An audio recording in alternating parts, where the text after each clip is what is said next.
Hello मेरी YouTube family, आप सभी का स्वागत है हमारे चैनल पर या मिष्टी ब्लॉग। और आपको रात 10 बजे का श्री राधे राधे। भगवान से मैं प्रार्थना करती हूँ आप लोग हमेशा खुश रहिए और स्वस्थ रहिए, हंसते रहिए, मुस्कुराते रहिए। अब नाजायज तो कोई हंसेगा नहीं, पर अपने आप को कोशिश करिए कि अंदर से आप स्वस्थ रहो। खुश रहोगे तभी आप स्वस्थ रहोगे, है ना। समझ गए होंगे आप लोग। तो मैं एक दोहा मुझे याद आया, मैं आप लोग को बता देती हूँ। विधि का विधान जान, हानि लाभ सहिए, जेहि विधि राखे राम, तेहि विधि रहिए। पर ये दोहा जब बना था ना, उस समय क्या कहते हैं, तपस्वी लोग रहते थे उस समय। उन लोगों के अंदर ज्यादा तप था, उन लोगों के अंदर ज्यादा सच्चाई थी, उन लोगों को ज्यादा भाग दौड़ वाली जिंदगी नहीं थी। इसको पकड़ना है, उसको पकड़ना है। 3 मंजिला का घर मतलब 3 फ्लोर का घर बनाना है, ऐसा कुछ नहीं था। उनके मन में शांति थी। पूरे दिन में अगर एक बार खाना खाते थे तो भी वो शांति से रहते थे। अभी तो अगर 5 साल का बच्चा हो गया है कोई, उसको भी टेंशन है ना, है। अब मैं बताऊंगी तो मेरी वीडियो बहुत लंबी हो जाएगी, पर उसको भी होता है। इसके बाद बच्चे जब और बड़े होते हैं तो उनको पहला रैंक लाने का टेंशन कि मेरा क्लास में फर्स्ट आए, मैं सबसे आगे रहूं। इसके बाद उसके पास ये चीज, उस बच्चे के पास, मेरे पास, मेरे मम्मी पापा से बोलता हूँ कि मेरे पास भी ये चीज आ जाए, है ना। तो मैं कहाँ पर थी, कहाँ पहुँच जाती हूँ, मुझे खुद ही नहीं पता चलता है कि मैं कहाँ पर रहती हूँ, कहाँ चली जाती हूँ। पर ठीक है, मैं फिर वापस आ रही हूँ आपके पास।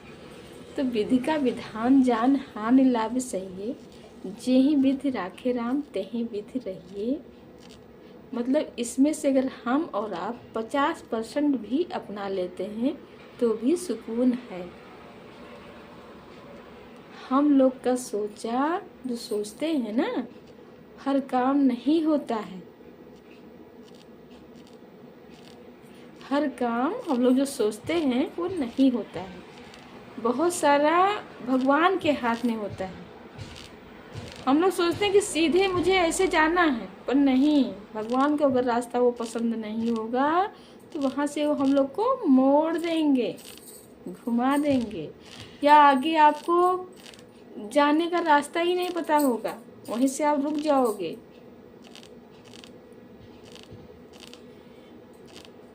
तो इसी वजह से ये दोहा आज, पहले तो था ही सबके ऊपर, आज भी है हम इंसानों के ऊपर। और तभी मैं कहती हूँ कि हंसते रहिए, मुस्कुराते रहिए। हंसना एक औषधि है और ज़रूरी भी बहुत है। तकलीफ़ें सबके पास है, कोई इंसान नहीं बचा है जिसके पास ना। और मेरी माँ कहती थी एक कहावत आप लोग जानते होंगे मेरे भाई बहन। दोहा नहीं, एक कहावत है। कभी हनी हना, कभी मुट्ठी भर चना, और कभी ओ भी मना। तो मैं अपने माँ से पूछती थी जब छोटी थी तब, कि माँ इसका क्या मतलब हुआ, इसका क्या अर्थ है। तो मेरी माँ कहती थी, मेरी माँ पढ़ी लिखी नहीं थी, पढ़ी लिखी मेरी माँ नहीं थी, फिर भी बहुत समझदार थी। और पहले के लोग जो नहीं पढ़े लिखे रहते थे वो बहुत समझदार होते थे। और अभी के जो हैं, जो बीच में, ये कहावत और मुझे याद आ गई, मैं बता देती हूँ। ज्यादा पढ़ लो तो घर से जाओ, और कम पढ़ लो तो हल से जाओ। मैं 3 दोहा आपको सुनाई हूँ। 3, कम पढ़ो तो हल से जाओ, ज्यादा पढ़ो तो घर से जाओ। इसका अर्थ आपको पता है ना? इसका अर्थ पहले मैं बता देती हूँ, फिर आगे बताऊंगी। इसका अर्थ ये हुआ कि आप कम पढ़ाई करते हो तो आप हल नहीं चला पाओगे, क्योंकि थोड़ा बहुत तो पढ़े लिखे हो, बीए किए हो, है ना, बीएससी किए हो, आप हल नहीं चला पाओगे क्योंकि डिग्री तो आपके पास आ गई।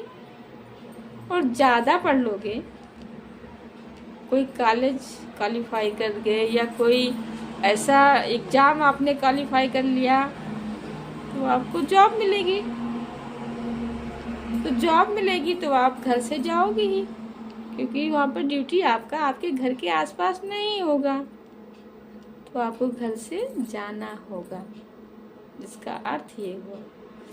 और जो मेरी माँ कहती थी उसका मैं बता रही हूँ, कभी कभार हम सभी के पास बहुत सारे पकवान होते हैं खाने के लिए, एक दिन में बहुत सारे पकवान होते हैं, और कभी कभार सिर्फ रोटी सब्जी ही होता है, उसी से काम चलाना होता है। और किसी किसी दिन वो भी नहीं बन पाता है, कोई ऐसी प्रॉब्लम घर में आती है कि वो भी नहीं बन पाता है।